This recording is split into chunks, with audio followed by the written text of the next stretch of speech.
What is your name? My name's Temi. And what is your word? My word is growth. What does growth mean to you? Wow. Let me think about this.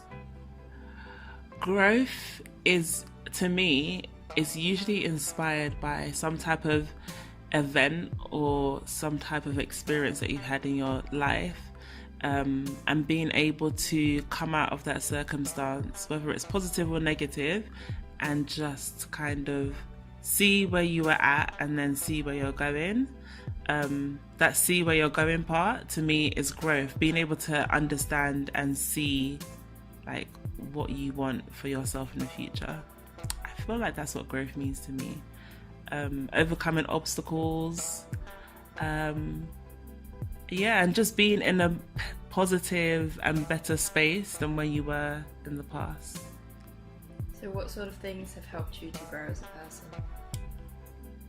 A lot of things, actually. I feel like there's been so many experiences, but the main one that I feel I went through and that kind of shaped me to who I am today is the experience of my family.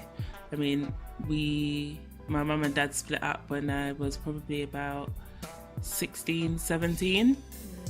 And it kind of forced me to be mature quite quickly, like understanding my emotions very quickly and also being able to support my brother and sister quite quickly, as well as my mum and dad as well. Seeing arguments happen at home wasn't easy. And when you're young, you sort of create a picture of how you feel your family life should be, but it doesn't always happen that way. But yeah. What was the question? What inspired me? What sort of things have helped you to grow? Seeing kind of things happen at home, it kind of forced me to be quite mature quite quickly.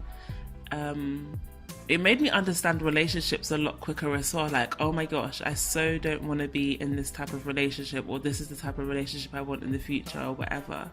And that definitely helped me to grow. So yeah, being able to understand things at a very young age inspired me. Is there anything else that inspired you to grow?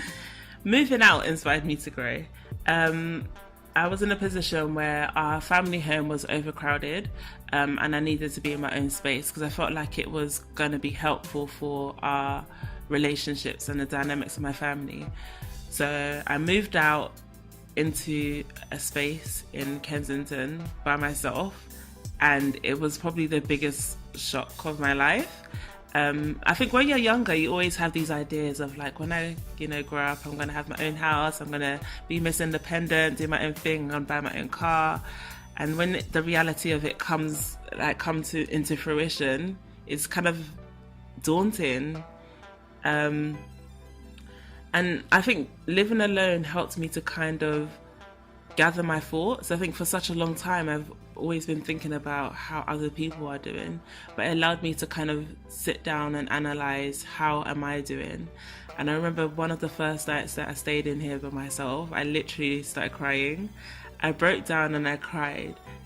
And I cried because it was just the opportunity to just think. I think often we go through life and we just keep going and keep going. We go to our jobs, we come home, we make dinner, we chat to our friends, we go out, we have a good time. But when you get into your own space, when it's just you in your room and all the lights are off and you just have that space to think, that was a lot. And that really, I think it was a turning point for me. I was able to kind of start to set new goals for myself, thinking, what do I want to do? Where do I want to go? What do I want to achieve in my life? And it definitely inspired me to grow. And I feel like I'm finding myself again. I feel like I'm being able to mix with new people, see different things, exploring the area, and just being free. and being a better version of me. So yeah, that's what it is. Cool.